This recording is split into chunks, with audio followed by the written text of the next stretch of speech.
Welcome everybody to Cryptricks I've Been Thinking, and this is going to be a very, very cool interview, and my guest is definitely going to be talking about some important things. I do want to say that who knows, like some of these, this might get into some sensitive topics a little bit and maybe a little bit triggering. I don't know. I just want to make sure I put that warning out there. If you are sensitive to certain things, just keep that in mind. But I was letting people know, and as I want to say, my guest for this evening is Greg Fernandez Jr., and somebody I've known for a few years now, and he does my editing, which is super cool of him. Thank you so much, Greg. And you're a man of doing many things. You're definitely an author, and you're constantly writing books. You've already published several books, which I'd like to hear about in this conversation. And this was, I was letting people know, kind of a spur of the moment. We were talking yesterday afternoon, and I said to you, maybe you should try writing a book totally out of your comfort zone, something that you've never even thought about writing, or maybe something you have thought about writing but were a little reluctant. And you said, I would like to someday maybe write a book about my life and my journey, and from your perspective and the things you've been through. And I thought that was a great idea. I hope you do write this book. And we kind of talked about maybe this would be a great way to kind of just start hashing that idea out, was to bring you on the show. I love when I can sit down and talk with people, and I'm fascinated, Greg, by their stories. Because I tell people there's so much wisdom that people have and knowledge, and whether it's what to do or what not to do. If people would just take the time, and it's hard in this busy world, I get it. People are busy. There's information coming at them constantly, but I always try to tell people, maybe just sit back and listen to people once in a while. Just shut your mouth, sit back, listen, and let them tell their story. Because, the great thing about as you get older is it comes with wisdom, we hope. And then you have the hindsight is, 2020, and you can look back at things. And I constantly do that in my life. And I thought that this would be a great, because I do know that you're thinking, like I just said, about writing a book about this. And I thought, well, let's get into that. And so I welcome you to the show, Greg. This is going to be a really great conversation. Well, thank you, Rick. I really appreciate that. Yeah, it was a very challenging idea that you had to do something like that. And depending on how this interview goes will depend on if I write the book or if I don't. So it's all on you, my brother.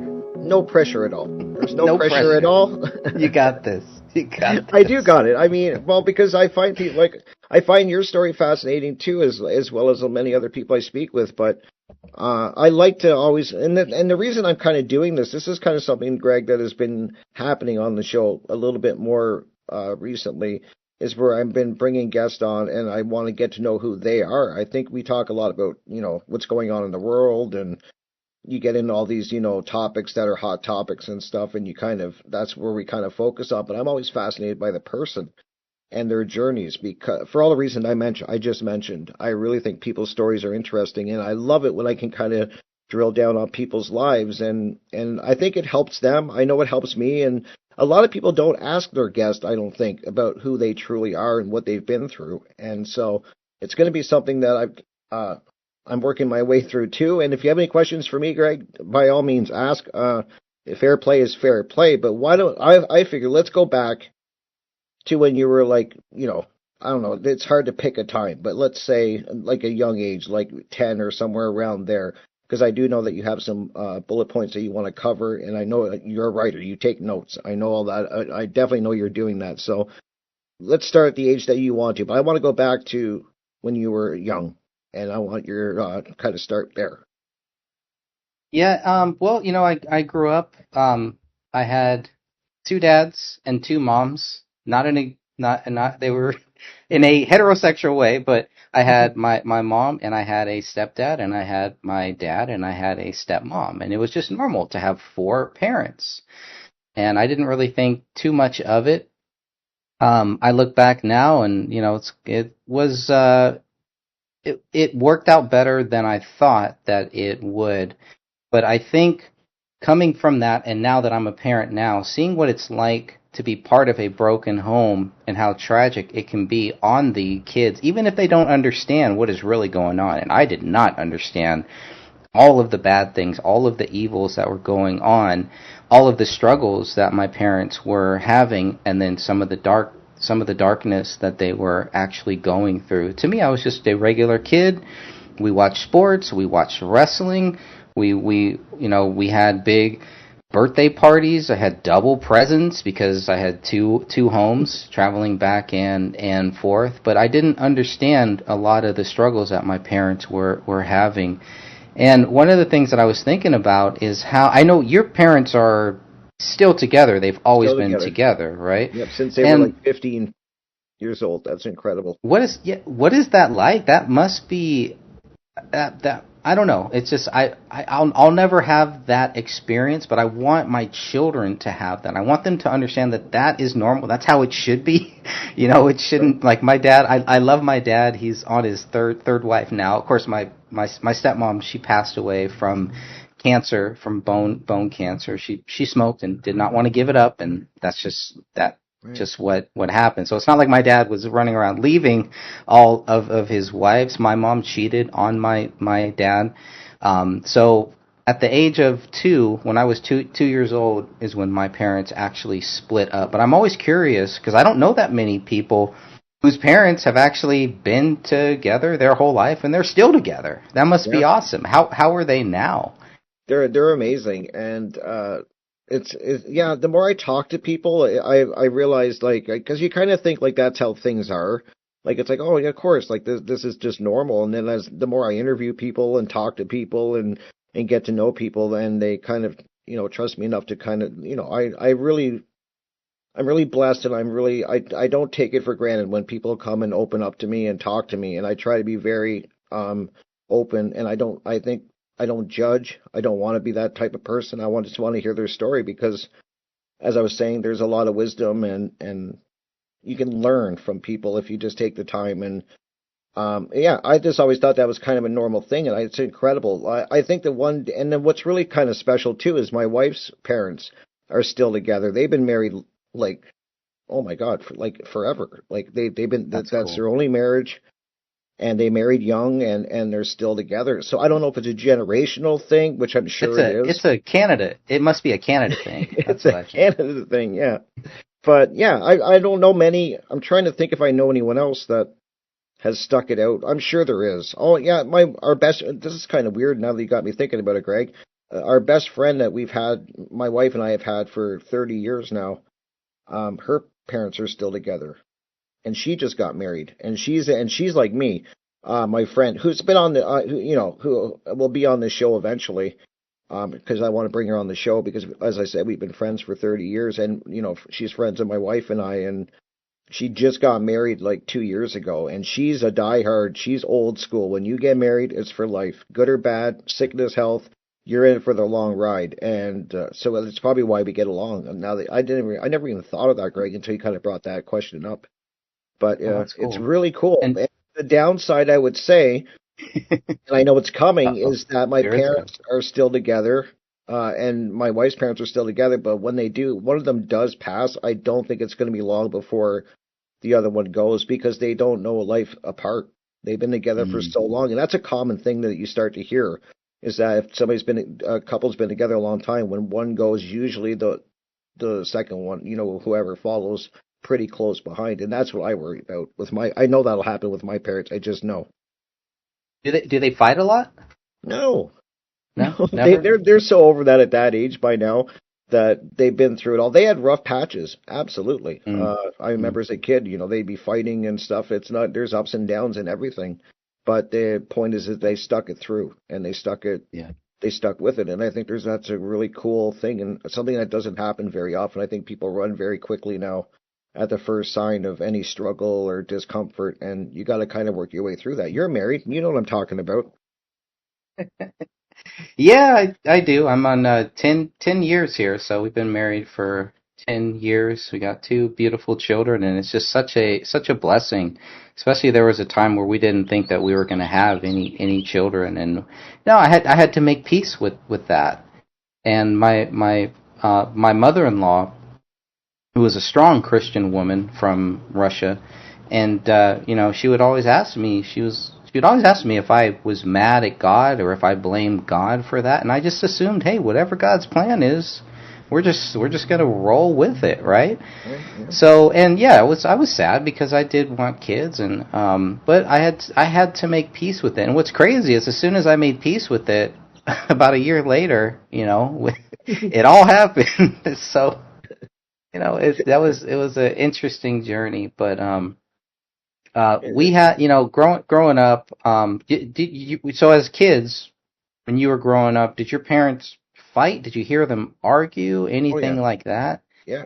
Yeah, For sure. a lot. For sure, Yeah. because my dad, and I've talked about this too, is my dad was, and this goes through all the males on his side of the family. We're dealing with alcoholism. It seemed to be the thing that my family struggled with, and I struggled with. So I'm definitely in recovery for a lot of years now, but it did affect me too. And yeah, so there was fighting, and that's usually what it was evolved around was drinking and stuff like that, Yeah. because my dad would be, but he worked hard. Like, that's another thing. Like, he may have drank, but he always went to work. He never, I mean, if my dad stayed home sick, he was sick. Like, it was like, oh no, dad's home. Like, he never ever stayed home from a hangover or anything like that. He worked hard, and he was the only Is provider, you know.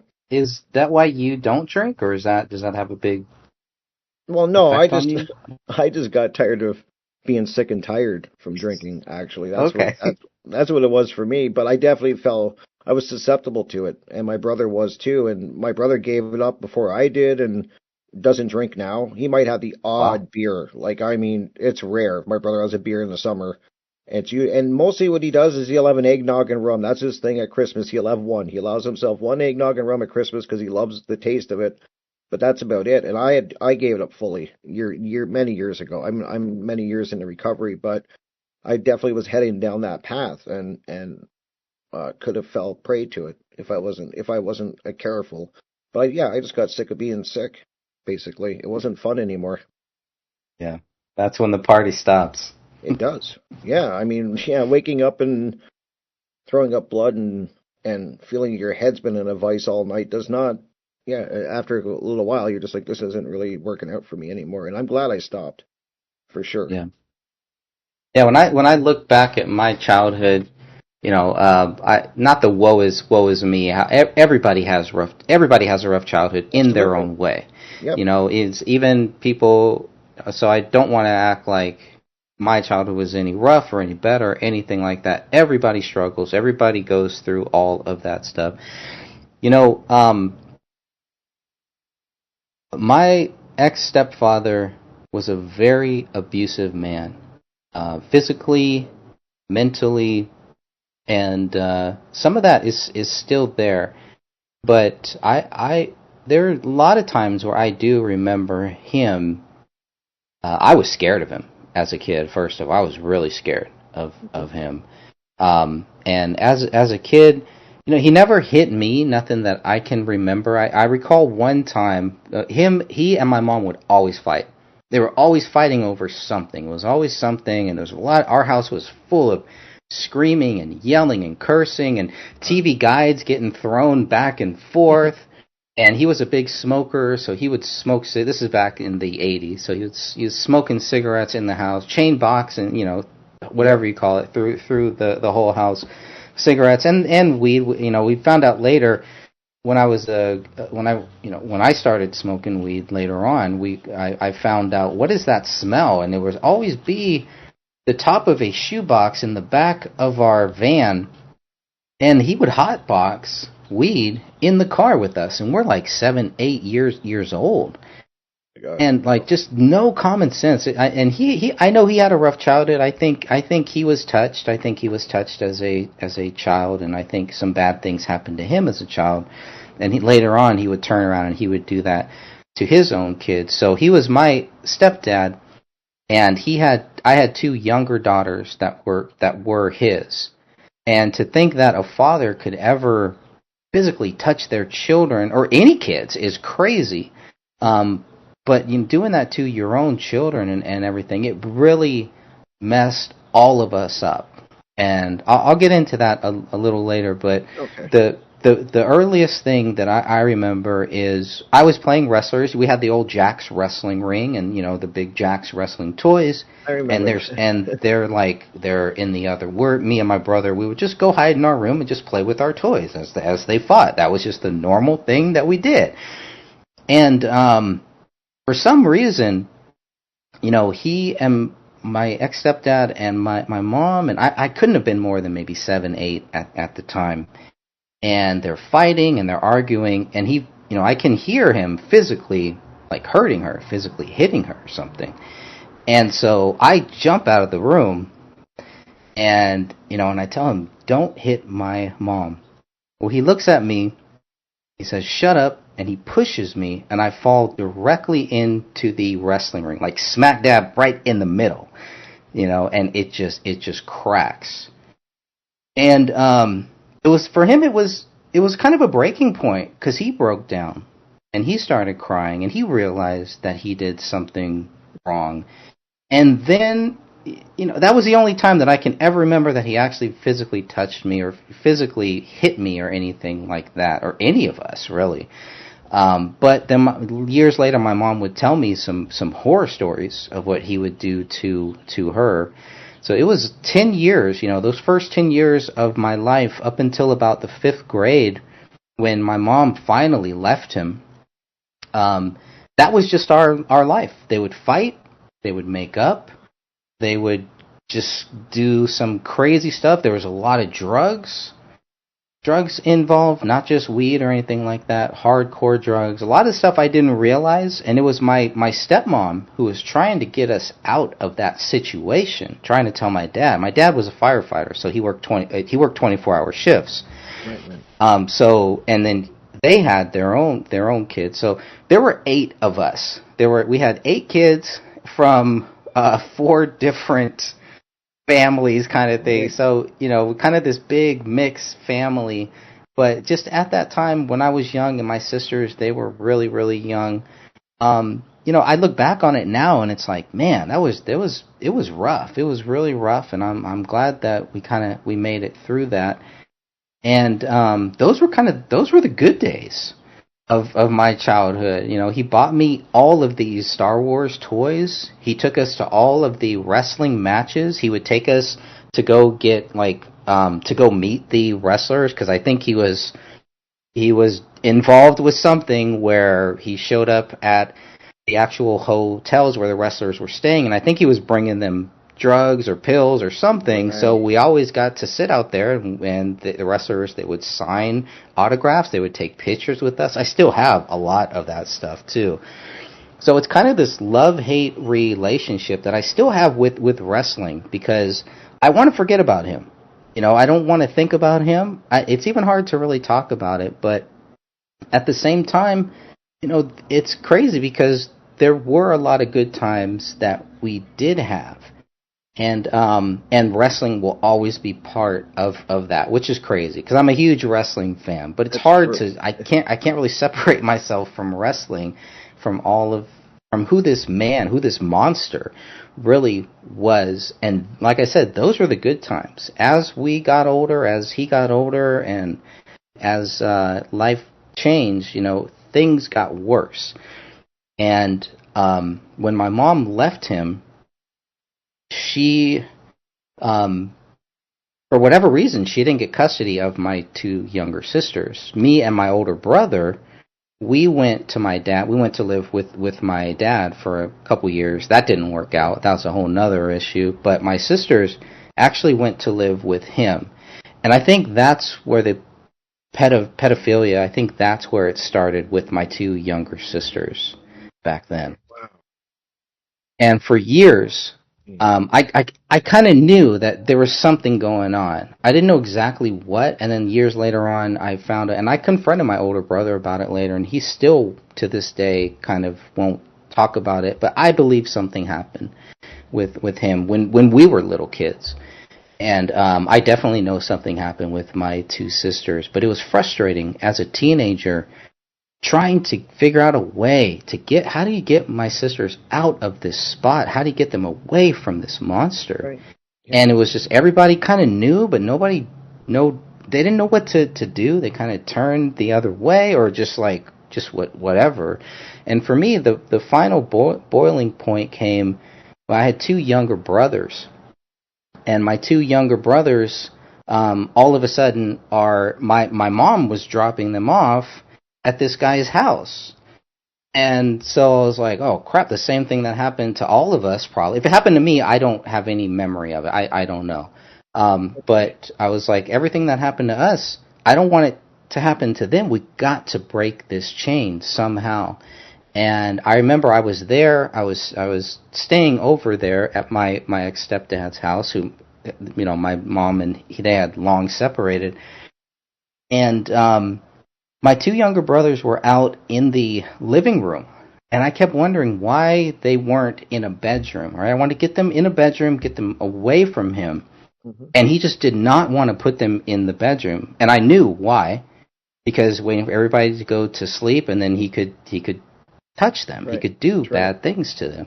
So I physically picked them up and put them in the room. I protected them that night, but I realized I can't do this every day. I can't do this every night. Something has to be done.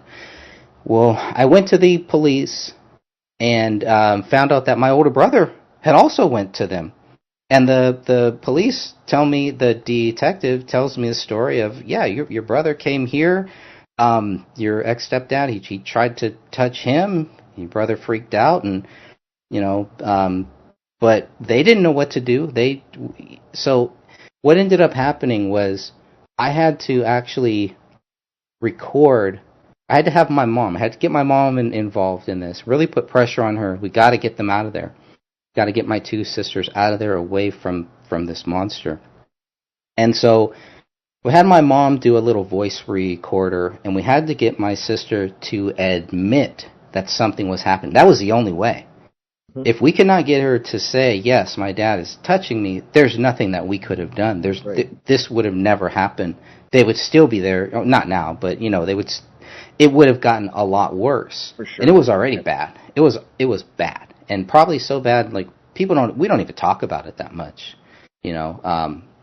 but so we finally got my sister to kind of admit it on the record, and then I remember I just kept, every night when because they were living with us, was trying to keep them at my mom's house as much as we could so they didn't have to go back to that monster's house.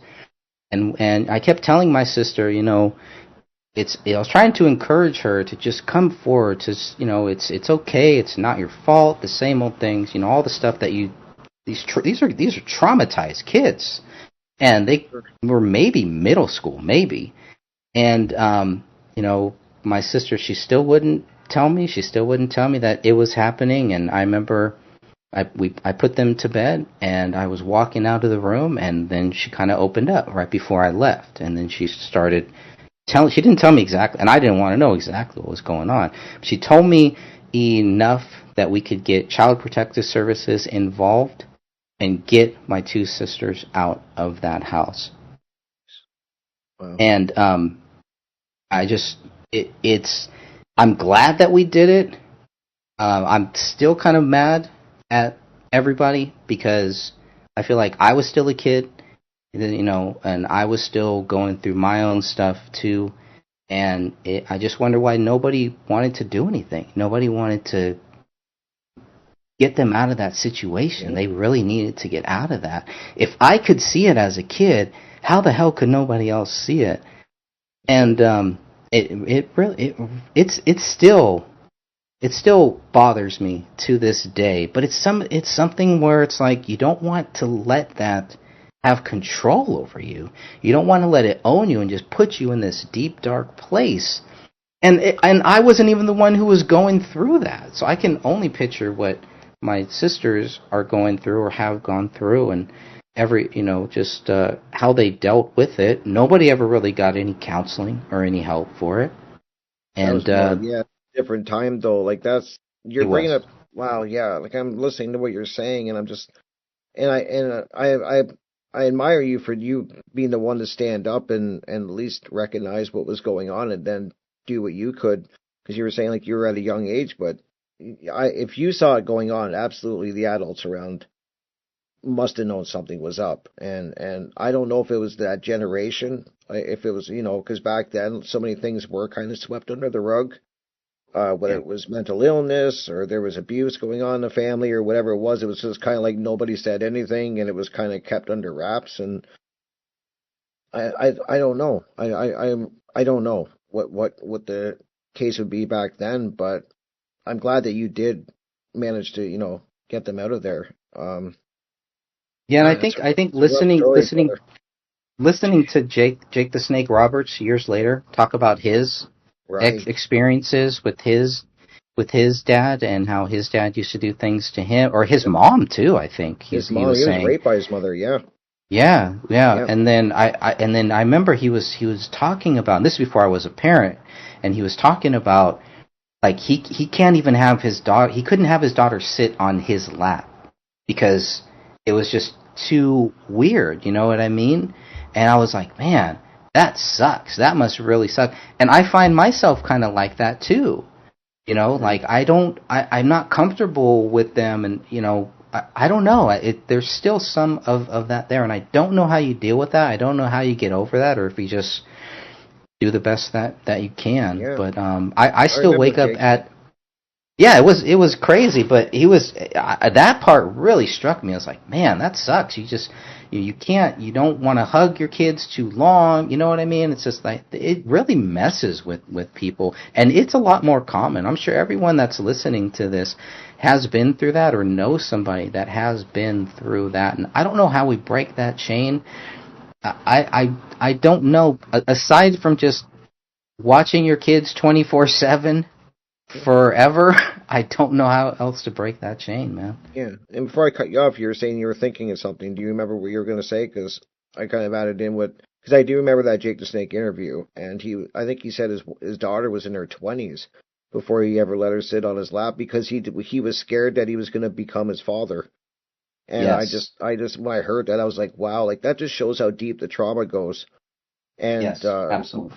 you hear other people say like that's the reason they never had children, like they wish they could have had children, they wanted to have children, but they were scared because of the abuse they suffered. They thought they might end up doing the same thing because unfortunately that is sometimes a cycle where the person being abused ends up being the abuser, and this is a cycle Yes. that has to break. So I see the fear there, and yeah, I it's a tough one. This is not Yeah. easy.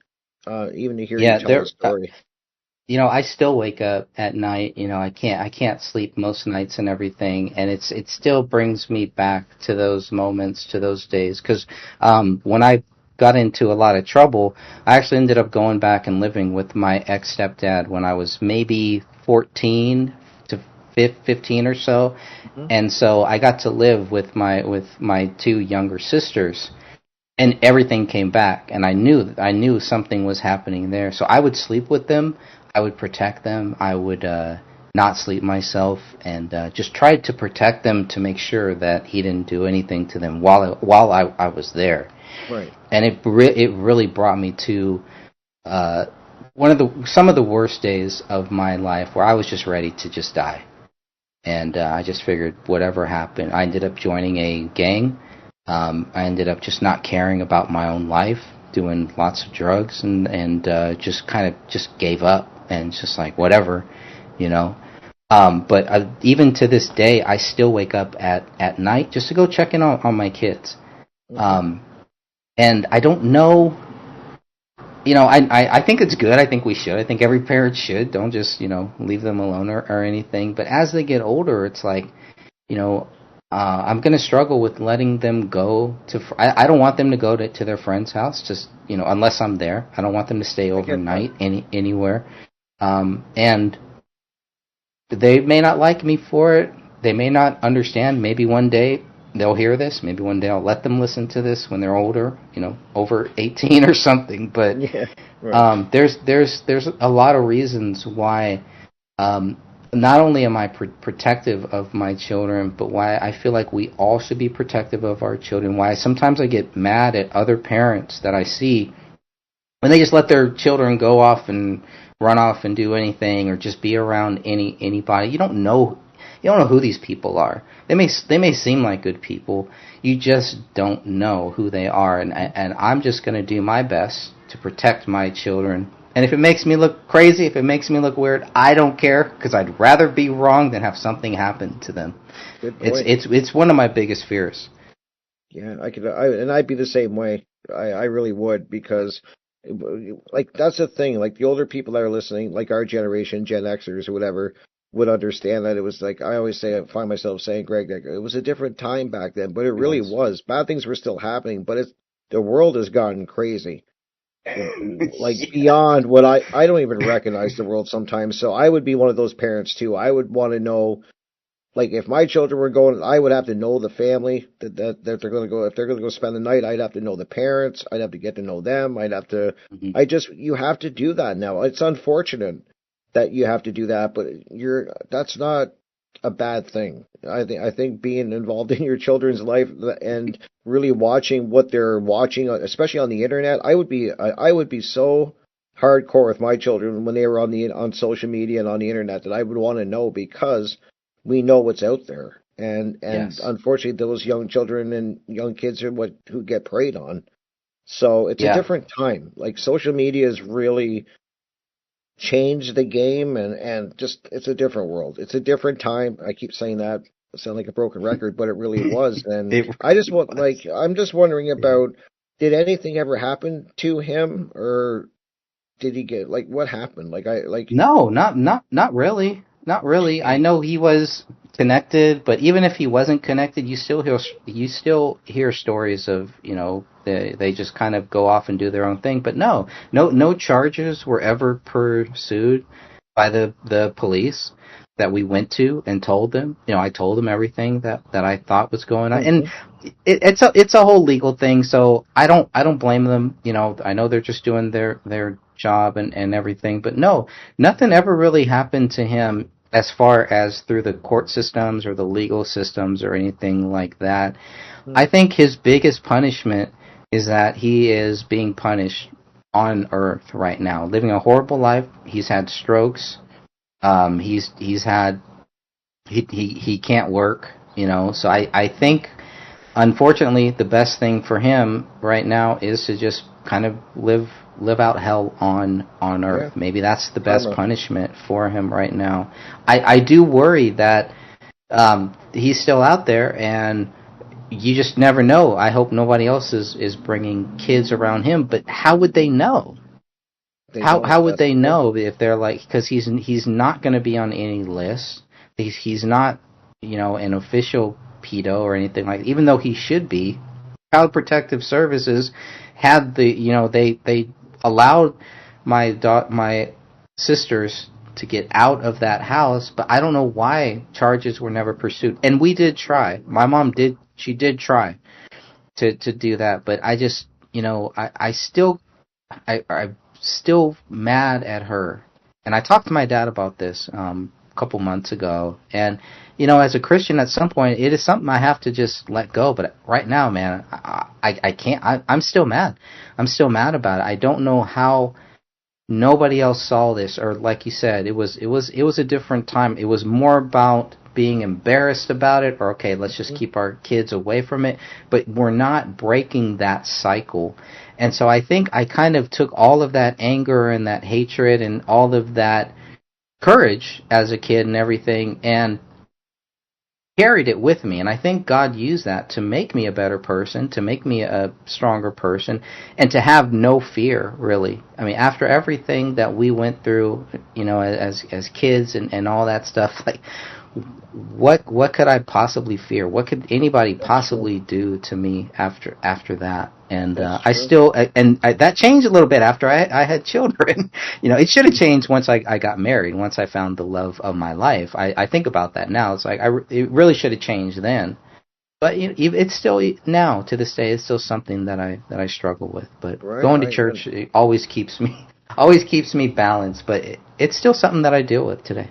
Right, yeah, and I can tell as you're speaking about it, but I'm glad that you did find that courage and that you stood watch basically over your sisters. Like when you were there, you're like, even if I'm not, I gotta stay up all night, I'm gonna, that just shows that you had courage and that you were there to stand guard, and that says something about who you are, and a good thing, like that you were there to protect. It should have been the adults doing what you were doing, but they failed, and you took the place and you stood up for, you done what they should have did.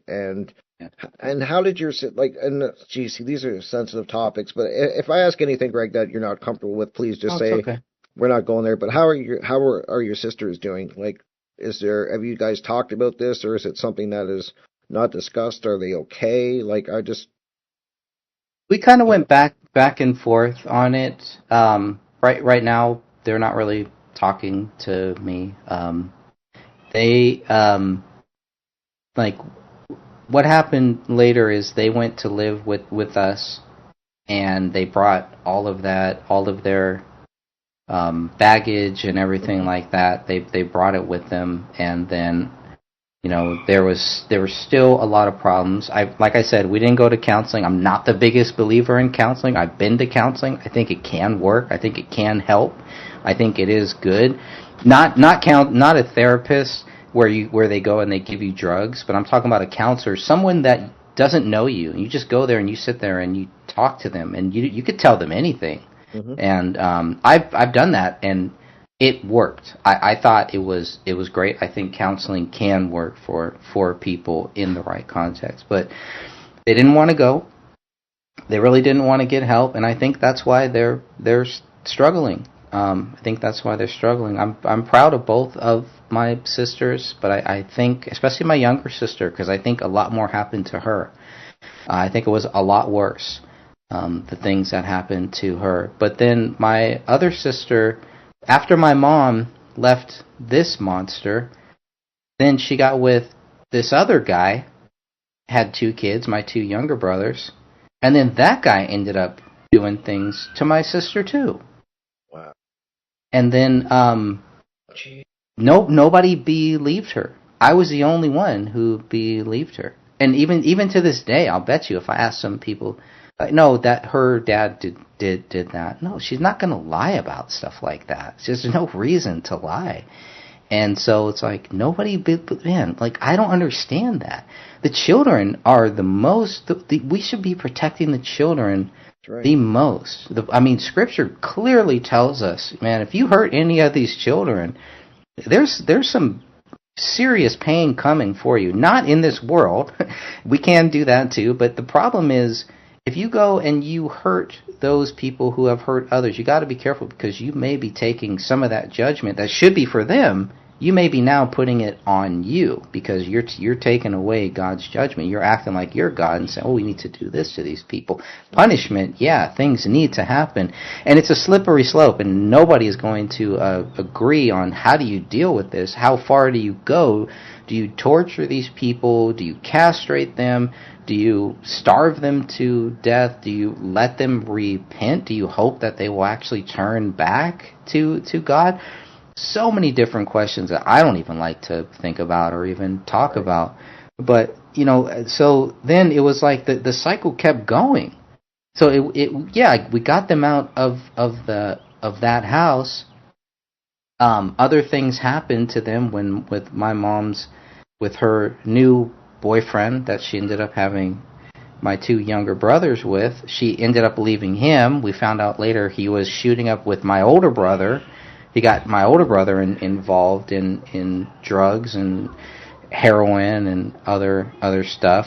Me and him actually went blow. We were, and I'm like 15. I'm a scrawny 15-year-old, and I'm Yeah. fighting this grown man who acted like he was a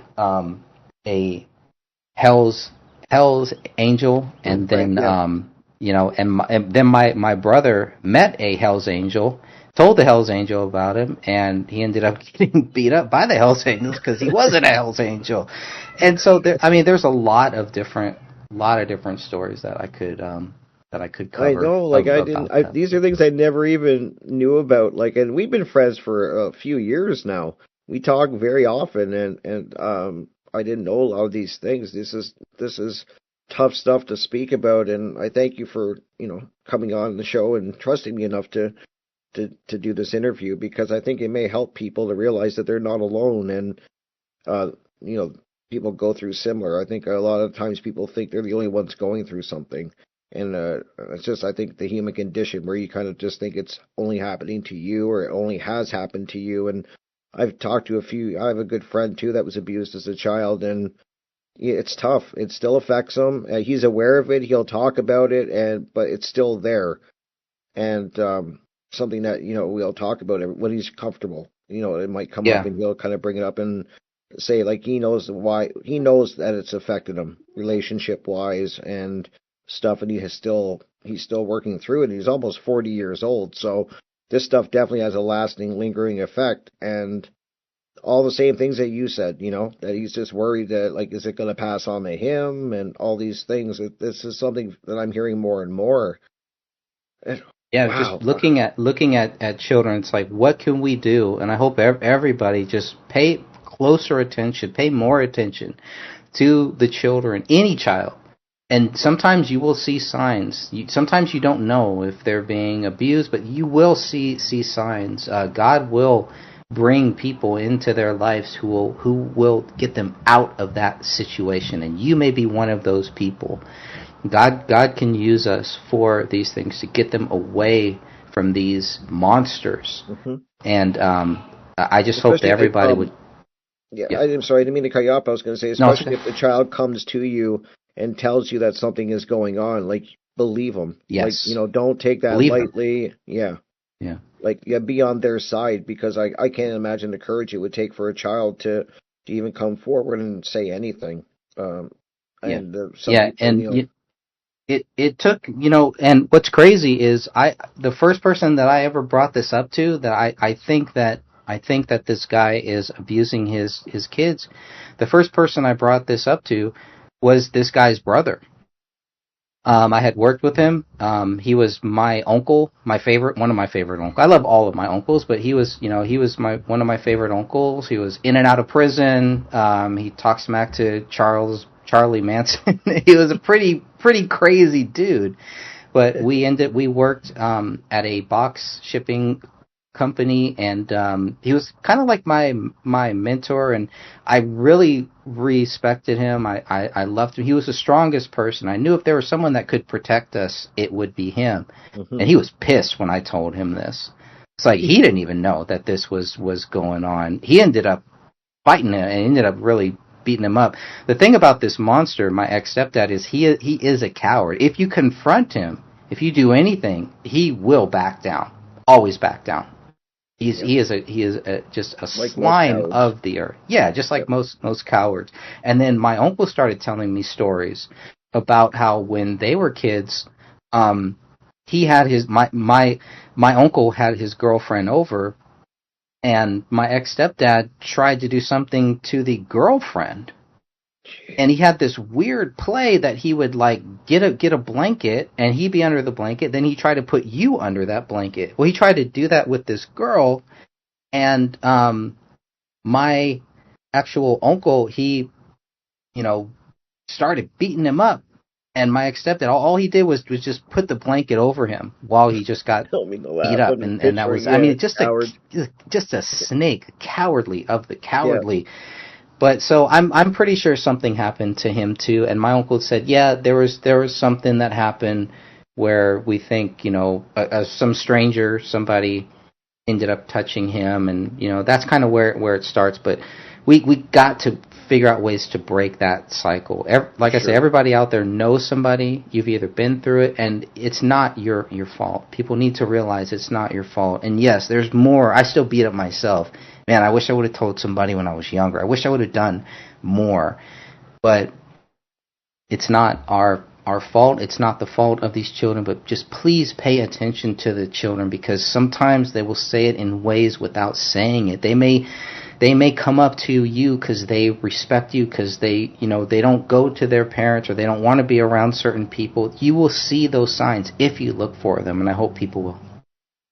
That's a good point. Like, be very observant, and observant is the best word, and realize that, it may display in different ways, and that's why I was saying, if they do come up to you and they do say something, take it very seriously, because I just can't imagine like that how scared they are coming forward and just even bringing it up to an adult, and especially if nothing happens or they get told they're lying or that the adult doesn't do anything. I mean, I just think about how impressionable children are, and things that you think may not matter to them matter and could affect them for so many years after.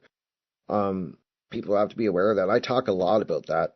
Like I've had a lot of great guests on where we've talked about, the trauma that children see and endure growing up and how it really does shape them, and especially if it's undealt with. And Yes. it's tough. This is not an easy conversation so far. Whew.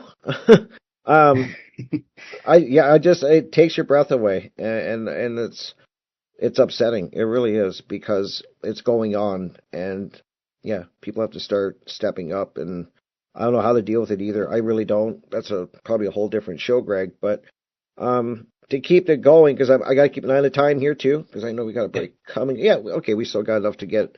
But now we're about what age now? You said you went to live with your step. Yeah, Were you living I with your jumped step? Yeah, around a lot you there. jumped around a lot because I I want to get jumped into around a your like lot. high school, like when you get into your like early, like teens.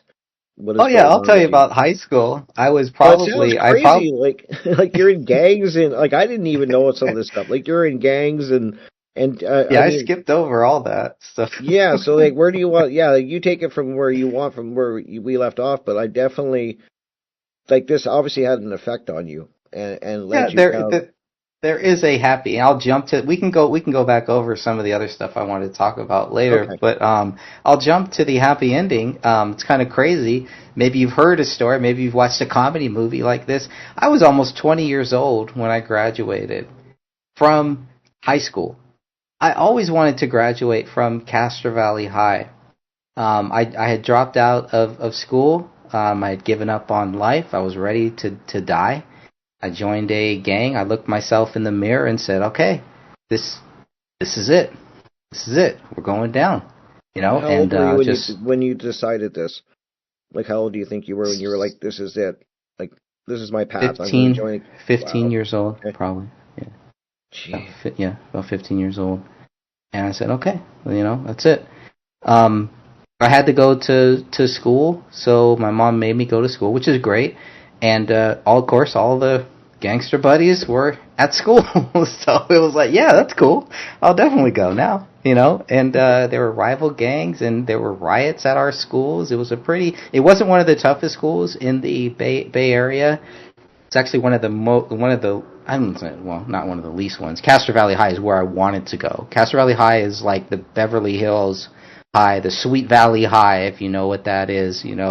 It was the cool school, is where you wanted to go, but we didn't live in that district at that time, so I went to school in San Lorenzo. I went to San Lorenzo High for 2 years, and it was a pretty rough school. I had some great times there. I joined a journalism class. I remember I had a teacher. He was a teacher at Berkeley, and he pulled me aside one day after seeing my writing, and he told me, "Hey, you got something here." I didn't listen. I didn't pay Oh, attention to him, really? and then I remember the vice principal one day. She pulled me in to her. She told me she had a dream about me, and she gave me a typewriter. Okay, that's cool. I didn't take advantage of any of. I still remember it, and even though I didn't show them the appreciation that I should have, I appreciate it so much because they took the time to help a kid who had given up, didn't really care, was just kind of there going through the whole motions. Hmm. And they actually pulled me aside. And I hope more teachers do that. It's maybe stories we don't hear of, but I hope that there really are a lot of good teachers out there. But those were some very lasting things. It really made me want to say, okay, I'm not sure what I want to do. Maybe I want to do journalism. I want to write for a newspaper, which is what I really wanted to do. I wanted to write for the San Francisco Chronicle. And I'm so glad that I didn't, because it's a horrible place to work. It's completely against my ideology and Right. everything, it would have been terrible. I would have been writing stuff and then secretly saying, "Oh, this is all nonsense." But the final crutch of this high school thing is I did end up graduating from Castro Valley High. I was almost 20 years old, and technically I had to go to night school. I had to take extra summer classes just to get enough credits to graduate, but I did it, and it was one of the greatest experiences of my life. And Wow. That's a great way to place the end it, Greg, because I'm looking at the time when we got to make sure that we get into the break here. So stick around, everyone, please, because we got hour 2 coming up. My guest, of course, is Greg Fernandez Jr., and he is talking about his life journey and some of the things that he has gone through. And we're going to continue this conversation for the second hour, and we're going to kick off right where Greg left off. I want to dive a little bit more into his high school days, and we're going to continue the conversation. So please, guys, stick around. It's only going to be a short break, and we will be back for hour 2. Crypt Ricks, I've been thinking. Welcome back, everybody. I told you it wouldn't be that long of a break, and we are back for hour 2. My guest, of course, is Greg Fernandez Jr., and we have gone into a pretty intense conversation in the first hour, and Greg was kind of talking about his childhood and some of the things that he went through, and not an easy conversation to have, but an important one. And we kind of left off right before the break. Greg was talking about how he was in high school and he was kind of part of the gang scene. But what was really cool, and I think he brings up a great point, and we left it off on that, is that there is great teachers out there, and the fact that they recognized that he had a talent for writing and gave him a typewriter is so cool, because those are the type of teachers you remember. We all know the teachers that we hated, and you remember them, but I also remember a couple of teachers, and those little moments were so impactful. I don't even think the teachers realize it, and maybe some of the good ones do realize those moments, but it sounds really interesting, Greg, and I wanted to ask you, was high school a good time, good memories for you? Was a high school because for me, that's when I kind of blossomed. I did not like grades kindergarten to grade 8. I was not the most happiest years for me for school, if I'm talking strictly for school, because I just didn't fit in to the school that I was in. It wasn't a fit. And then I found high school, and it was like I found a whole new world of people that were like me.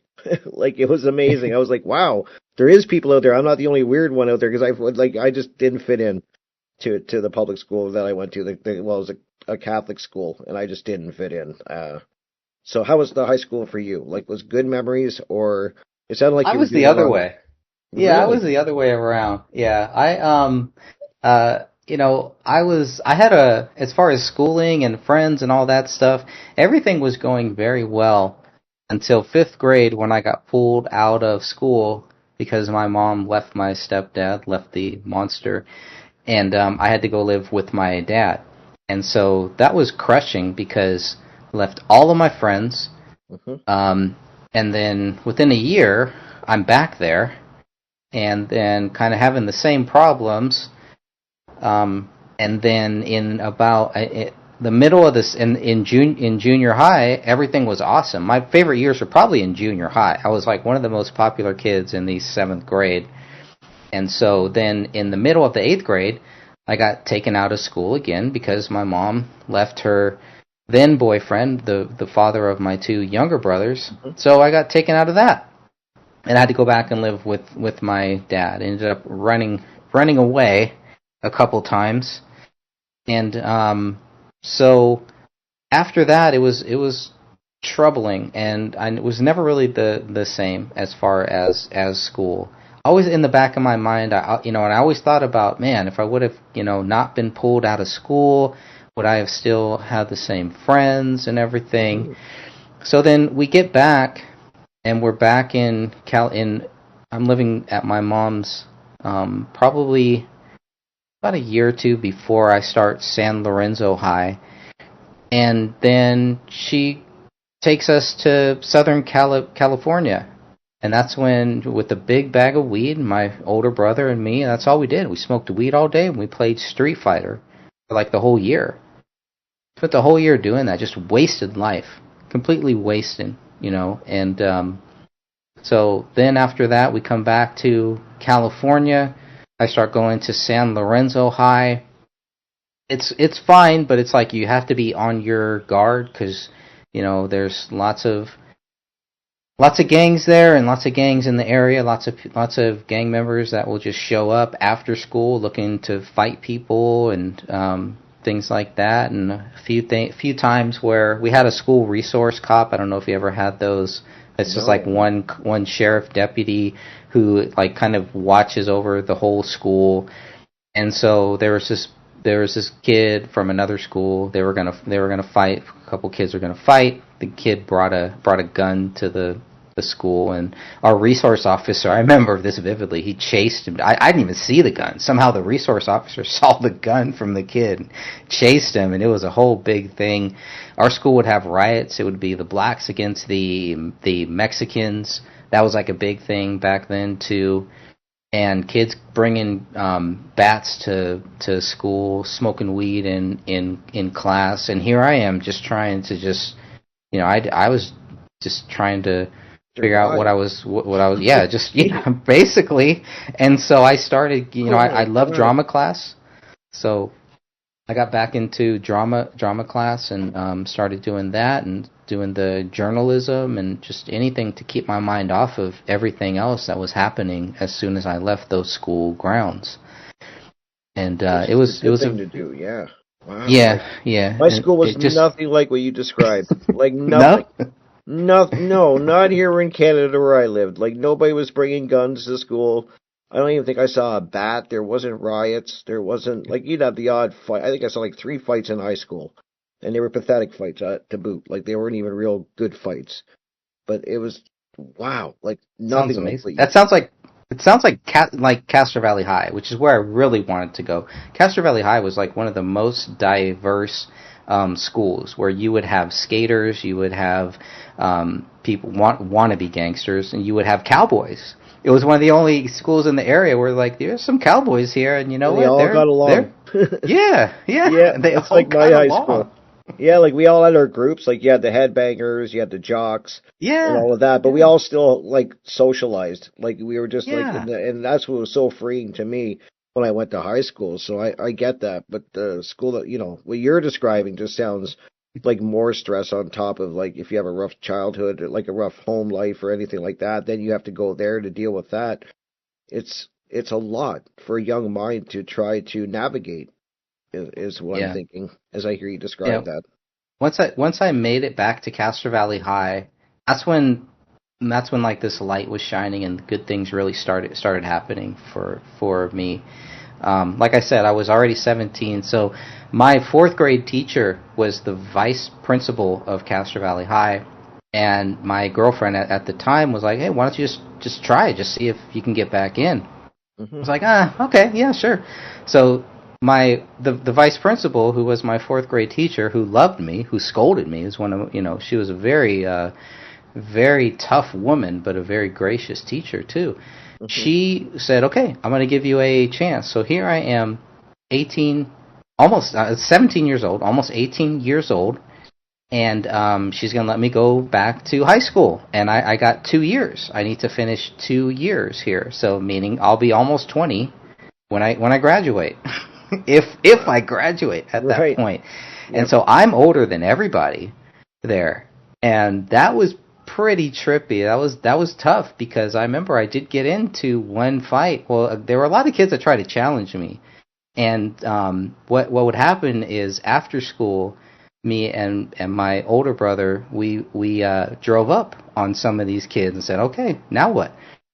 Okay, you guys want to fight? You want to talk smack to me while I'm in school? Well, now we're out of school. Let's do this." Yeah. No, they all backed down. They all backed down. There was one time, one of the biggest lessons that I ever learned, because sports, I always loved sports. So I was in a PE class, and we were doing football, like flag. I think it was touch football. I don't think we had flag football. It may have been flag football. That's awesome. Yeah. I remember that. And so we did soccer and everything, and that was all fun. I had a lot of fun. That was probably some of my favorite stuff. But there was this one time where we were playing football, and I was guarding someone, and I accidentally checked him. My elbow, like, hit his chin or something. And I didn't think too much of it. I didn't do it on purpose.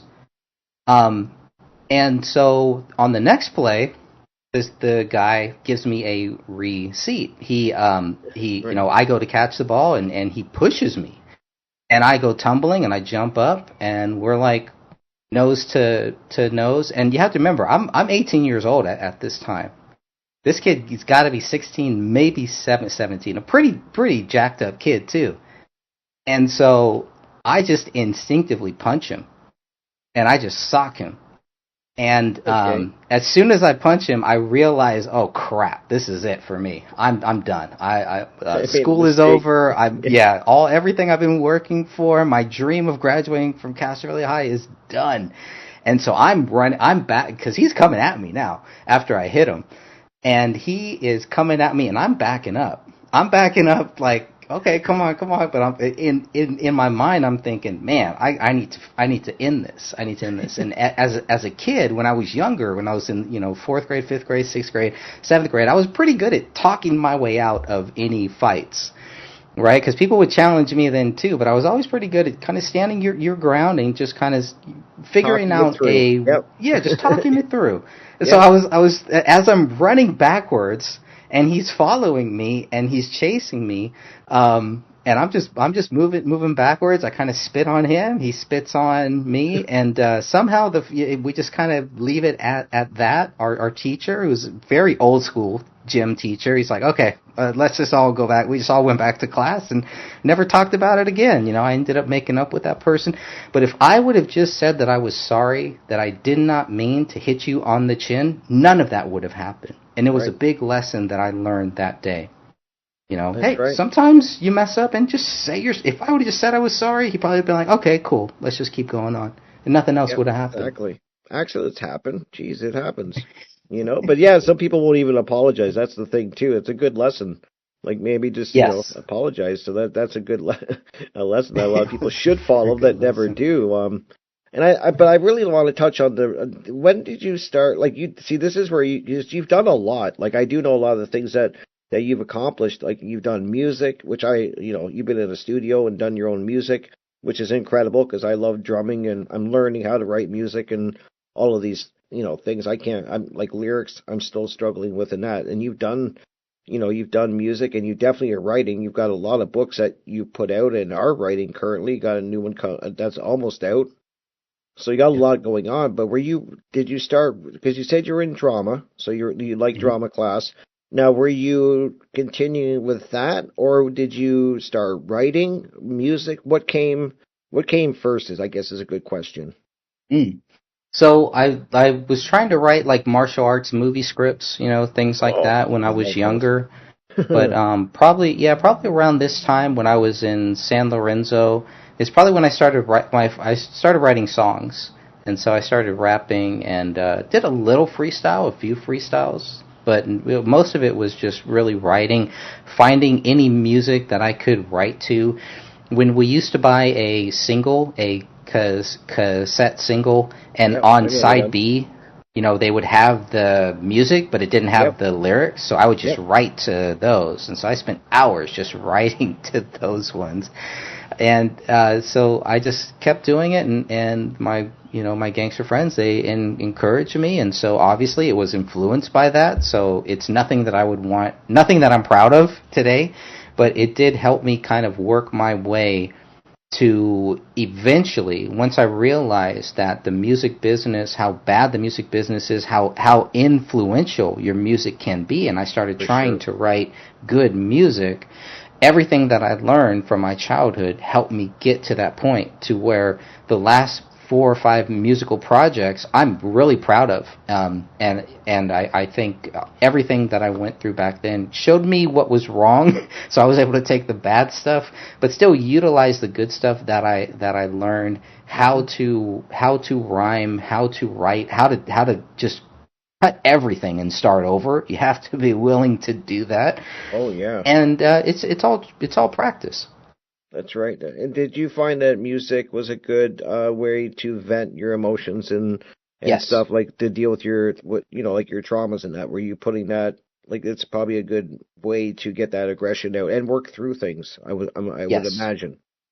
Yep, it definitely was. Actually, the guy who my music producer, I met him in Castro Valley High.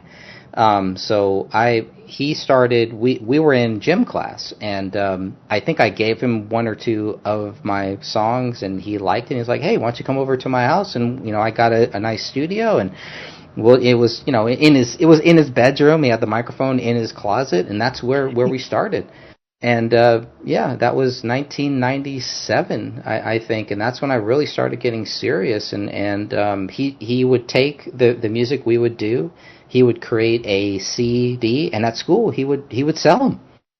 That's so And cool. everything started there. He ended up going to work for I forget what company it was, but he went down to Southern California and he worked with a lot of the big names like Busy Bone and some of those gangster rappers and stuff like that. And he ended up coming back and he's still doing his thing. I think he's in Santa Rosa now. Santa Rosa, California. But yeah, he's still doing his things. But I learned so much from him, and a lot of it was humble yourself. You don't just because it sounds good in your head doesn't mean that it's always going to be good, Oh, and I you have learned to that be lesson. willing. Yeah, you got to Yeah, have a good producer who's going to say, look, let's try it this way, or yeah, I'm not really feeling that. And I could always tell whether he liked it or whether he didn't. He was always like, when if I heard the then I knew, okay, let's try it again. But the way that the equipment worked back then is you got one take. that's You got right. one take, so that means Yep. you had to do, and we had four tracks, so we had one take for the rap, so we had to get all of the rap, just kind of let it go. Then you had one take for the chorus, and if you were lucky, then you may get to do some like overdubs after, Hmm. and then the fourth track was for the actual music, which he had already done. So that taught me a lot, and so one day I do hope to get back and do some live music because I've been trained from that point. You better get it right on the first try. That's right. And now they got like I don't even know how many tracks they got now. It's probably endless. Twenty Uh, four, 24. Jeez. There's like endless track because it's all a digital thing, so it's That's endless right. now. Yeah. And now back in the day, it was like 4 track. I remember when the first like 8 track and 16 track came out. Like studios were just like, it's like they got 16 tracks, and now people just go, what? Like Jesus, like that's you get that on the internet like for free. But back Yep. then it was a different time, and music It was so sure was. different. But that's really cool. That like, see, I like when people try different things and are creative. I love that, and even and are willing, like you said, to humble yourself because playing music if you want to play with other people, you better be, be able to take a little bit of a, people saying like that's not very good or stuff like that. You got to have a little bit thick skin, especially if you're in a band environment. Because yeah, there's some drum beats, Greg, that I think are going to sound amazing, and I play it for my guitarist. He's like, no, I don't get it, dude. Like, and Yeah. you can't get Yeah. mad, right? Like you got to be okay. No. Like maybe just it's not right at the time, or it's just not that good. So let's redo it, and Yeah. that's Yeah. it's a good Yeah, experience. save it. You can always save it for later too, or maybe okay, maybe I like this little riff of the drum beat. Maybe I'll use that later on with Yep. something. And one of the things that I always ask people who make songs is, do you make the music first or do you write the song lyrics first? I always found it so challenging to write the song lyrics first, which is Hmm. crazy because when we would go into the studio, we would have a bunch of songs written on paper, and then he would play a bunch of background music for us, and we'd have to find something that matched. You know what I mean? Yeah, that But I sounds always great. found it. Yeah. I always thought it's so much better if you have the music first and then you write to it. I always found that to be Oh, much better everybody, than yeah, just. my guitarist, he always has his guitar with him, his acoustic. Like, I mean, our Mm, neighbors are probably just like they're back in the backyard again because I'm tapping on the little drum kit and he's got his acoustic and yeah, he'll figure a riff on his guitar and we'll just hum stuff. Like we'll just try to hum that's cool. at first and then it's like, okay, we got something and then we know now to turn our phones on and try to record it because you won't remember Yes. what you're doing. There's so many songs that are in the ether now that me and him have come up with so now we record everything. But yeah, it starts with the music. Like everybody, at least him and the other people I've talked to, starts on like usually an acoustic guitar or a piano, and then they start building it. Like the lyrics kind of come as you progress with the music. So really It's awesome. interesting. Yeah, I'm so fascinated by that. And I know, I've talked to you about music before, and The one thing, and if you have any points that you want to hit on too, Greg, please. Like I know you have some points. I hope I'm hitting on some of them organically, but Yes. one thing I wanted to always ask you was because you're very, you're very religious now, and you're very open about, being a follower of Christ and speaking about it. Now, was that always something with you, or did this something that came along later? I'm just kind of curious because I don't know that journey about you. I don't know if you were always a follower, or is it something that came later? Yeah, I was thinking about this yesterday and was thinking about like where would I start? Where would the journey begin? Because yes, it was always there. Jesus was always there, and I think your parents, I think they're Catholic, right? Or Yes, did I correct. get? Yeah. So for you, it was probably always there too, right? That doesn't Oh mean yeah, that whatever So then this is what I worry about with my children too. I don't want it to just be like I want it to be a part of their life, definitely, but I want it to stand out, and I know there's going to be moments in their life that are going to stand out. So yes, Jesus was always a part of our life. We didn't go to church as children. Every now and then we did, and I'd be like, oh, I don't want to go. I don't. I was like What are that we too. We doing went at here? You Christmas. know? My mom was the When it, worst. She went at Christmas. That was the only time she went. I'm like, Mom, come on. Like you're being kind of weird about this. But yeah, same thing. I didn't want to be there. Yeah, so it wasn't like that, but then it was more of my grandparents. My grandparents, they would go, and both sides of my dad's parents, they were Catholic. My mom's parents, she was adopted, so she was adopted by white people. How dare they? But so she kind of grew up in that. So I think by the time she had us, she was kind of like, it's just kind of a part of life, you know what I mean? So it wasn't like you didn't have the passion, you didn't have the fire for Jesus, which is what I found later. And then I found, well, you better learn how to control that fire, because you don't want that fire to burn out other people too, or people just don't even want to listen to anything that you're saying, or there's that crazy Christian who's talking about this stuff again. But so I was thinking about that. There are a lot of things that stand out, but yes, Jesus Christ was always there in my life, thank God, and I've never denied him. My ex-stepdad, I vividly remember as a child when I was 6, maybe 7, and he and my mom, one of their fights that they were having, and he's on his knees and he's screaming up to God, and he's asking, why God, with his fist clenched and it's raised and everything, and he's so angry at God. And I remember thinking, why are you so angry at God? Why are you blaming God for all of your problems, for everything that is going on here? And I just remember saying, I don't ever want to be like that. I don't ever want to blame God for everything, or just, why did you do this to me? Why have you forsaken me? And then you read the scripture, and that's exactly what Jesus says to God Right. as he's dying on the cross for our sins. Why That's have you right. forsaken me? It's crazy. It's very interesting stuff. We could get very deeper later on a different show for sure. But I think some of the things that really stood out to me was, I got saved, what they call saved. I got saved 3 times. It didn't do anything for me. I think it helped me in my spiritual journey. God always brought Christians around me. There was one time where I was in juvenile hall, and it was some trumped up charges, not Donald Trump, but it was some made up charges. And they said there was a scratch on my mom's finger. They said that I, beat up my mom or something based on that. What they were doing was, I was in a very bad place back then. We were running away, my brother and I. We had ran away from home. The school resource officer caught us, and this was going to be the tough love time where he was going to put me in juvenile hall for a weekend and show me what, if you keep going down this path, this is what your life is going to be like. And Rick, it was one of the best things that ever happened to me in my life. And I decided right there, I'm never going back to jail. I'm never going, and this is just juvenile hall. I can't even imagine what prison is Exactly. like. Yeah. But that was enough for me. It scared me straight. And I just vividly remember that I was sitting there, and I went through the whole thing, and I learned, it's just like, this is horrible, this is terrible. Like, I had it good, man. I was playing wrestlers. I had all of the wrestlers here. Like, I had all the Star Wars toys. My life was pretty good compared to what I'm looking at now. And so I was reading, I just they gave us some books that we could read, and for whatever reason, I picked out a comic book, and it was Jesus. It was about Jesus Christ. It was, I don't know how scripturally accurate it was, but they were talking about Jesus, and I just remember reading it, and all of a sudden I stopped, and I prayed that Jesus would release me from this place. And I'll tell you, 30 seconds later, I was free. 30 seconds later, I was released from juvenile hall. Now, obviously, this was already planned. I didn't know it. I didn't know that this was going to be planned. This was already planned. They had the weekend thing, the 72-hour thing, whatever, the 48 hours.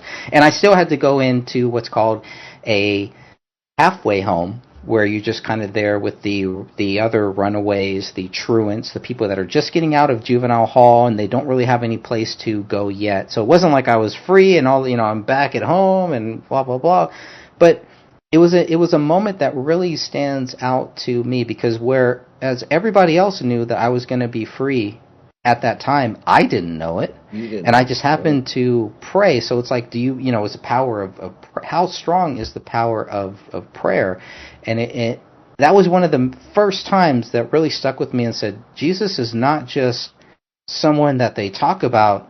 This is real, and I need to learn more about this. So after that, I got saved 3 times. It didn't really help me. I ended up joining gangs. I ended up doing a lot of bad stuff, later.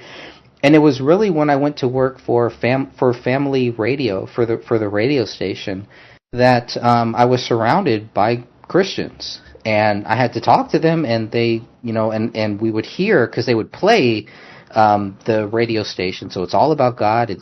Most of it is just scripture reading. It's just them reading the actual Bible.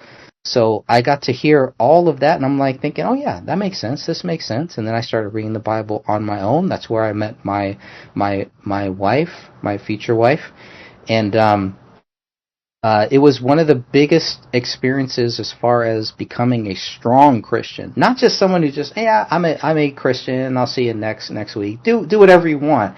It lit the fire under me to say, this is real, and I want to be a part of this. I want to learn more about Jesus Christ. I want my children now to have that same feeling. They can't have it the way that I did.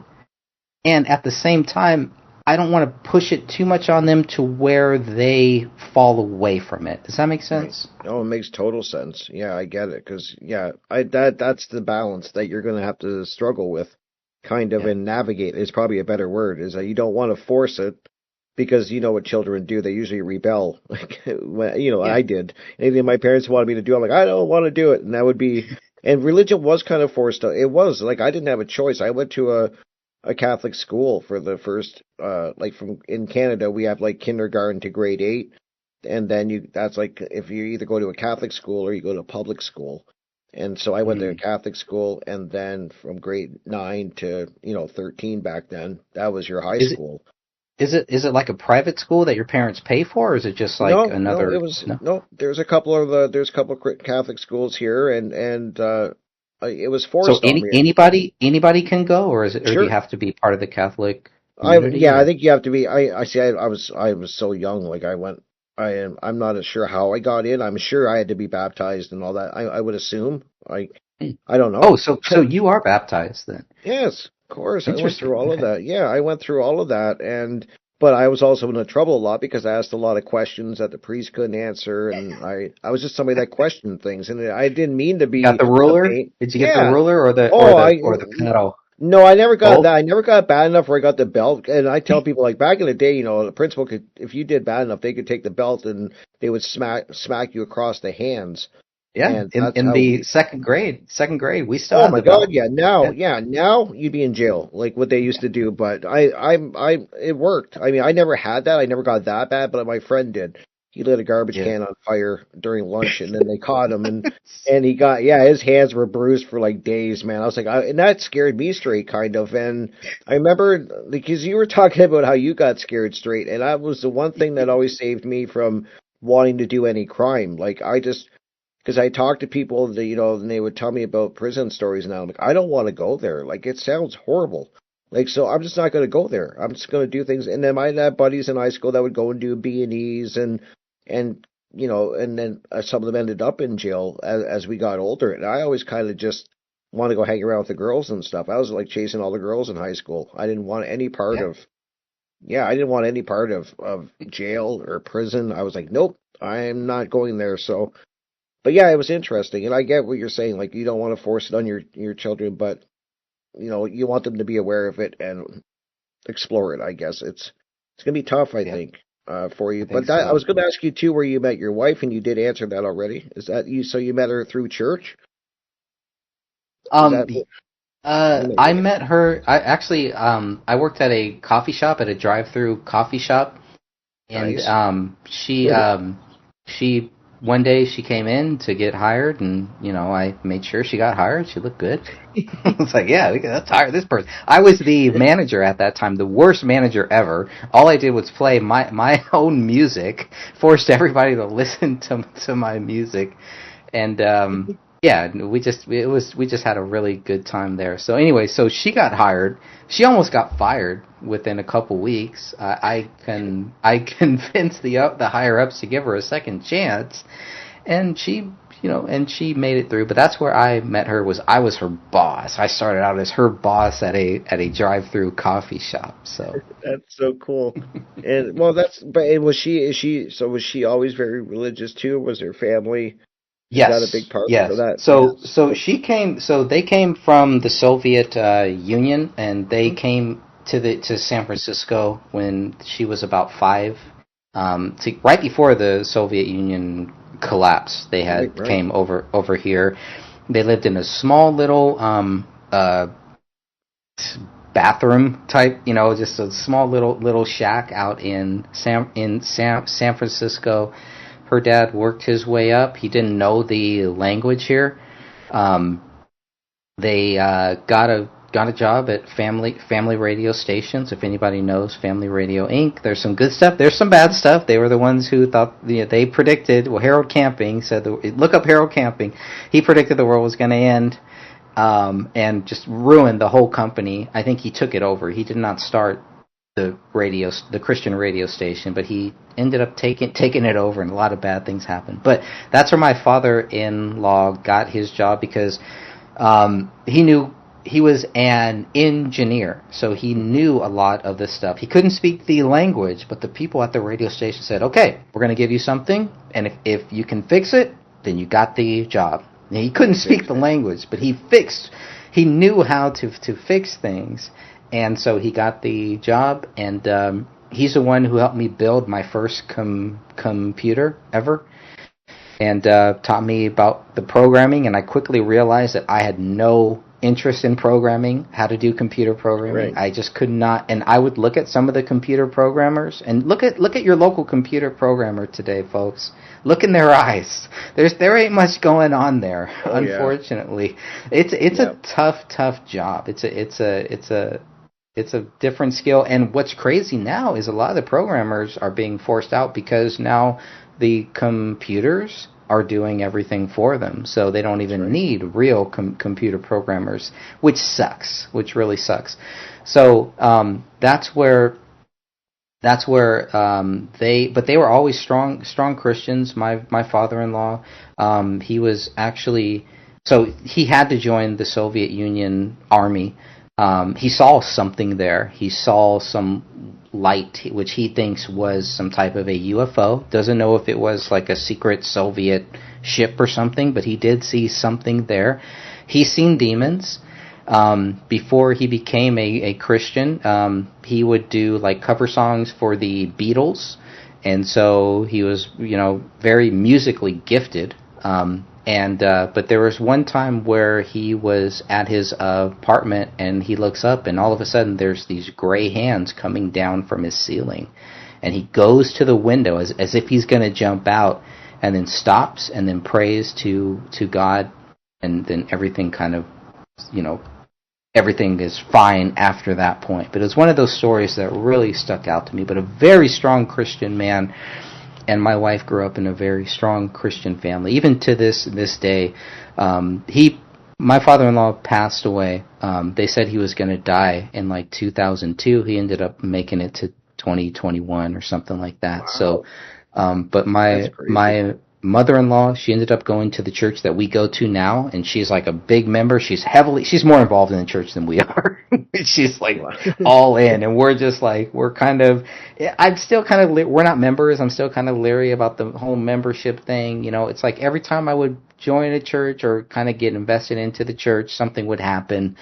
I really like the church that we are going to now, so I do hope that all of that works out. But that's kind of our Christian journey.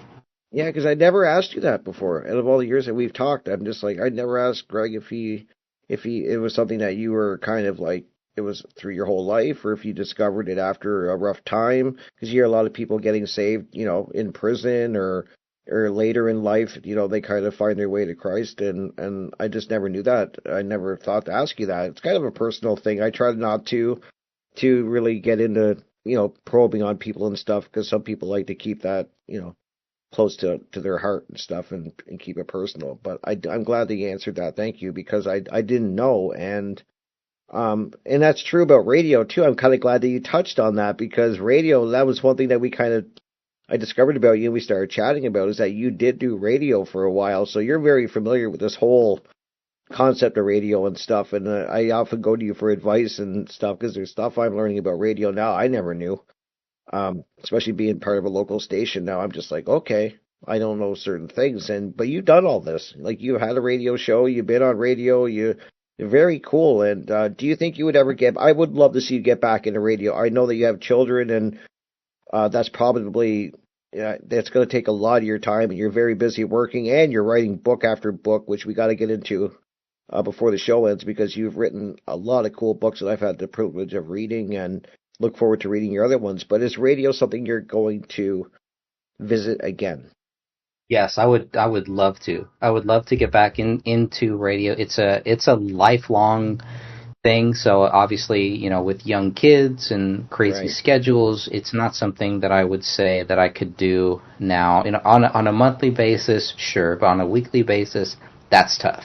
And I wouldn't want to start it and then not be able to go through with it. I don't think that I could live with myself if I did that. If I started it and then it was like, I just can't do this every week. Right. But yes, I do think once my children are older, it's one of the last things that I feel like in my life that I haven't accomplished yet. It's one of the last things. I would love to do that. I'd love to do a radio show, and then I would love to just put on one wrestling show, just one independent wrestling show. If I could do those two things before I die, Rick, I'll be very happy. I can see you doing definitely both of them. Radio for sure, and putting up an independent show. If you got the money to put behind it, it's not hard to set up, because those guys love to wrestle. I was part of wrestling for a few years, and a company that was like independent, I guess you would call it. I mean, they weren't like WWE quality guys, but they were beginners and some intermediate, and some of the older wrestlers that we grew up with would come through too. Like, I remember meeting a lot of the older guys that we grew up to when we were like young, and they kind of do this full circle thing where they start in the amateurs, they get really big, go to the WWF at the time, and then they come back, their journey back, they go back to the independent circuit when their popularity wanes out. So you could definitely do an independent show, especially if wrestling is big in your area. I don't know how big it is, but there's got to be wrestlers around you somewhere. Yeah, I would think there definitely are. There you go. So yeah, you just need money, buddy. I always tell people that nothing that money can't do.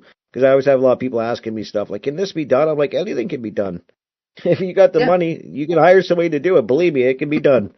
So yeah, I think that'd be cool. Those are both very doable. I can see you having your own radio show, because you do a lot of YouTube, so you're definitely comfortable on the microphone, you're comfortable on camera, and you've done a lot of content on YouTube, which I want to make sure I give you a chance to let people know. But we got to kind of talk about your writing, because you've written a lot of books, and I can't believe the second hour is almost, we're almost over. We got to do a part 2 in the future, but tell people about your writing. Like, what was the first book that you wrote? I never asked you that either. What was the first one that you wrote? The first book that I wrote is terrible, and it's probably still out there, because it was it was called False Flag, and the idea was good. the I wanted to write. I wanted to write about all the different false flags, how John F. Kennedy's murder was a false flag, Hmm. how September 11th was a false flag, the Iraq War. But it ended up being more on things, and I was just like, I don't even want to read this. So why would I want anyone else to read this? But it was a fun experience. I got to learn about the self-publishing market and how all Sure. of that works.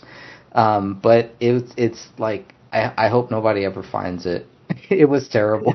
It was a But it's a terrible learning book. process, right? It was Like, a I big mean, learning process. Yes. yeah, I can because I always tell people I'm really fascinated by writers that they can actually put all of that together and go through, start to finish from concept to completion. I just find it fascinating. So I've interviewed a lot of authors, and really enjoy the conversations and figuring out how like their process of writing and stuff. And how many books have you published to date? How many are out there that I So like? You got a few. yeah, the one, if I don't include the ones that I want to hide that hopefully nobody ever finds, Right. um, I have three right now. So I wrote a book on September 11th. That I consider my first book. Then I Okay. wrote a book on David Crowley, who was a former soldier. Who it's a murder mystery basically, For where they sure. say he Yes. killed his wife, he killed his daughter, he killed himself, and that is just absolutely not true. That was my second book called The Gray Stage. And then I just finished the Kennedy and Trump book, which I know has kind of turned everybody off. People people who like Kennedy but don't like Trump, people who like Trump but don't like Kennedy, or people who just don't care about either or. So it's been a pretty interesting mix of the reaction that I've gotten from the book. But the main thing that I look back and I say, I'm writing these books, and I know you're not a wine drinker or anything, but you know, it's like you want it to age like fine wine. Right. You can have a book and you can pay money and you can get it in the New York Best Time Seller. It's not that difficult. If you get 10,000 copies sold within the first 2 weeks, you could probably have it on the New York Best Time Seller list. Wow. There and I didn't know that's that. generally Wow. how all of this is done. You pay these companies to put your book into their stores, and if they don't sell, then they send them back to you, and you have to pay them back whatever money that they didn't make. Mm. But so the way that I look at my books is I write these for my family, I write these for my friends, and I write these for people like me who go out and search things. Like sometimes I'll just go out and like I want to learn about this topic. Yeah, I've read this book, I've read that book. What else is out there? So I'm hoping that somewhere down the line when people have read all of the mainstream books about Kennedy and read all the mainstream books about Trump, and they come across this book that's about both of them, then I think it'll resonate with those people. But it's more from for my children, for my family, and That for makes my sense. friends. That's who I really write for. No, that makes a lot of sense. And your gray stage book was great. That's how I think I first found you was through the David Crowley case and the Gray Stage podcast that you did. And I encourage people, if you do like like a murder mystery, definitely go to his channel, Greg Fernandez Jr. And but the one that they would find for all that would be the Gray Stage. So if you type in the Yes. Gray Stage, that's where you would go. And Greg's got so many videos on the David Crowley case. If you haven't heard about it, look Too many. into it because it's a definitely a murder mystery, and there's a lot going on, and that would be a great place to start. And that was a great book that you wrote. Is there anything that I know you just did this Kennedy book, the Kennedy and Trump Mm-hmm. book, but is there anything? What are you planning on? Yeah, what are you planning on now? Yes. So I got two more. I'm Two in the more. final throes of or three more. Actually, three Oh more. my God. But I'm in the final throes of the this book, Shadows of Light, which just kind of covers the Kennedy murders. It covers various topics about the New World Order, the Bohemian Grove, the Bohemian Club, the Federal Reserve. How did that get started? How does that connect to this bigger thing that we see? But the main goal, the main purpose of this book is to show that even within all of this darkness, we will still find shadows of light. That's right. There are still shadows of light. So when we look at the JFK thing, when you look at any of these murder mysteries, you look at all this stuff, don't just focus on the darkness. Focus on the light that shines through it. Focus on all of the good things that can come from it. Because if we are just saying, this is bad, nobody cares about this, like I was saying, like how I felt when things were happening to my sisters, nobody cares. If you live in that darkness, you will never see light. You will just, and then you will actually bring your darkness to other people, where nobody else is going to want to be around people who are just continually negative. We all know somebody who is just that person. No matter what you say to them, their first reaction is something negative. For sure. I want to be the person, and I want to talk to the person like Rick. When you say something, their first reaction is actually something positive. Yeah. I want to have the conversation with that guy. You know what I mean? So that's kind of where this book is, and it's just a lot of extra stuff. And then I have a book about coronavirus, about COVID-19, the first early days. I was trying to document everything that was happening there. And then I have a book about another murder mystery that a lot of people may not know, about a man named Philip Marshall. Philip Marshall was a former pilot. He wrote a couple books about September 11th. He said that he was a contract pilot during the Iran-Contra things that were going on. Yeah. So he said he was Barry Seal's taxi driver, and he was accused of murdering or killing his 2 children, and then killing himself, and killing a family dog, a small little dog. He apparently shot it in the freaking head, which is just, the whole thing is crazy. But what we look for is, okay, if they're going to say that this guy murdered his children, I mean, we need to put a little extra effort into that. After everything that has happened with me and my childhood, that is why Philip Marshall's case, that is why David Crowley's case touched me in a different way, to say, you guys better really have something here that shows that they are guilty, or else I'm not going to believe you, and I'm going to call you out on it. And so they don't. In either case, they don't have anything that really points to what the narrative they're pushing. It just, there's holes all through it, like many holes. And that's why I encourage people to look at. The Philip Marshall one was one that you told me about too, and then I went down that rabbit hole. And you have a couple good videos I saw that you put out where you went to the neighborhood where it happened, and you kind of looked around and stuff. So you're definitely were into looking, and you went out in front of Bohemian Grove, and kind of kept an eye on things. You've done that for years, so you're very active when you can be. When I can be. Now with children and everything, it's different, Yeah, you can't put yourself at risk, right? Like you did. Well, yeah, I mean, it's just I'm not there. The crazy thing about the Philip Marshall case is we had already planned this wine tasting thing, this weekend gathering, and it just happened to be like right in the same area where this murder happened. So I just happened to be there. That's how God works. I was just there.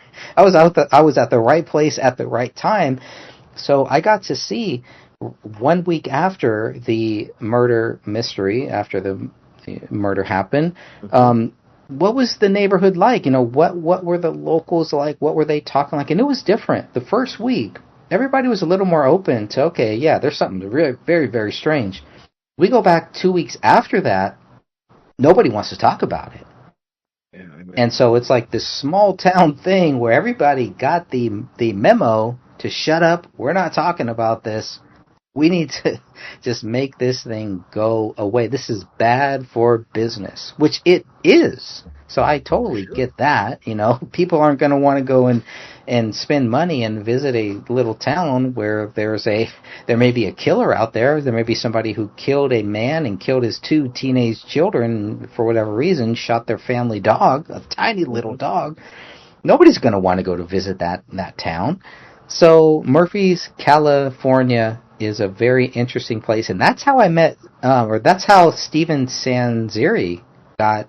He Right. contacted me about that because he has a long history with that. So one day, me, and him, we're going to have a nice conversation about Philip Marshall and Murphy's, California, Absolutely. and We got, yeah. wrestling and everything else. But Oh, for sure. Yeah, I can't wait to do a three, like a round table with you and Steven. And I let all the listeners know right now, like, look forward to that because it's going to be, there's a lot. Steven Sanzeri is very interesting. And I have to thank Greg for getting me in contact. And I've done some interviews with Steven. So you can go to my YouTube channel. I don't promote my YouTube channel nearly enough, especially a local no, you here. don't. You Yeah, should. so yeah, definitely go to Crypt Ricks. I've been thinking, same as this show, Crypt Ricks. I've been thinking on YouTube or Rumble, and I'm also on Odyssey now. And you can check out my video interviews there. And there's some with Steven. I think I got a couple with Greg. I mean, there's a lot of great video interviews on many different topics. So I would love that. Go over there, subscribe, sub, all those great things. Like the videos. I never say that enough. I don't promote that enough, and I should. So yeah, if you want to see some great interviews, go to my YouTube channel. I would really appreciate it. Go to Greg's, as we said, it's the Gray Stage. If you want to look into the David Crowley murder mystery case, and then Greg's got some other channels. You got Greg Fernandez Jr. You cover a lot of the politics, what's going on, and that you got a lot going on for what you're being a father and a husband. You're working, you're writing, you're doing shows. You got a lot on your plate. You're really doing a All lot, the blessings. and All editing the my blessings. show.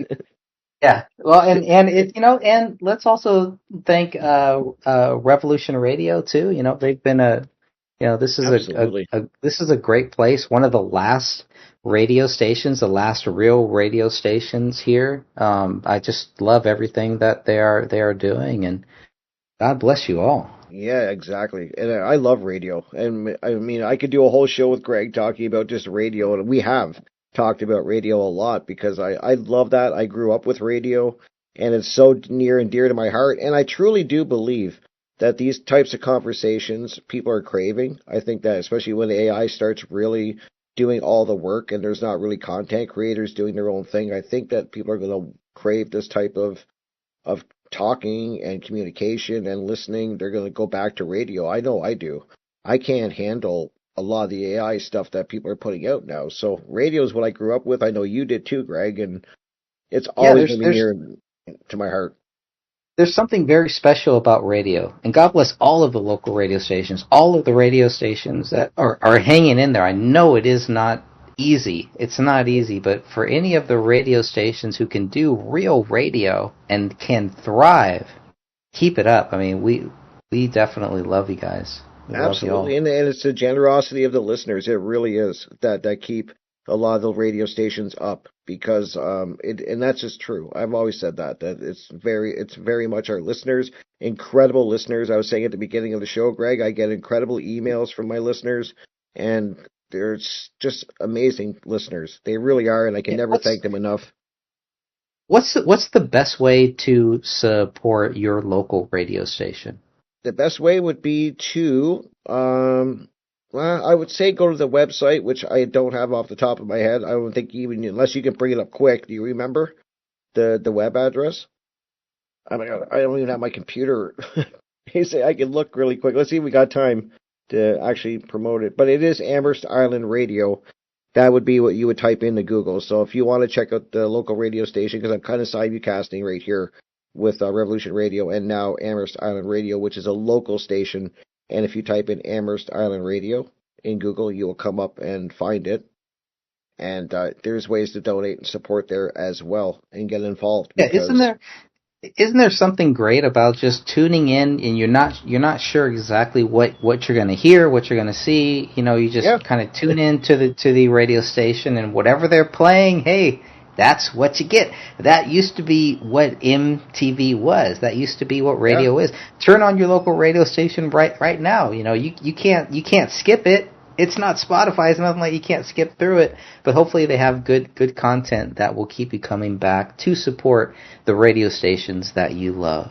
Absolutely. That's a great way, Greg. I really do want to thank you for joining me. And you got into some really um, personal stuff, and I thank you because I think some people listening might it might help them. It really will realize that they're not alone, that they can go out there. And if this is something that you're going through, I would really, and I'm sure Greg would back me up on this, seek some help. Go and talk to somebody, family, somebody you trust. I know. I mean, what would you say, Greg? We got about 30 seconds, but would you not agree if I reach out to somebody, whoever it is you can trust, somebody that a teacher, a friend, a loved one? Yes. There's someone out there. There's someone that you respect, that you know, that you can tell them anything. And if there isn't someone out there, pray for it. You will find someone, or someone will find you. There's always hope. Yep. There you go. Thank you so much, guys, for tuning in. I will be back next week. Thank you for being here, Greg. I love you. I appreciate you, and I will see you guys next week. Take care, guys.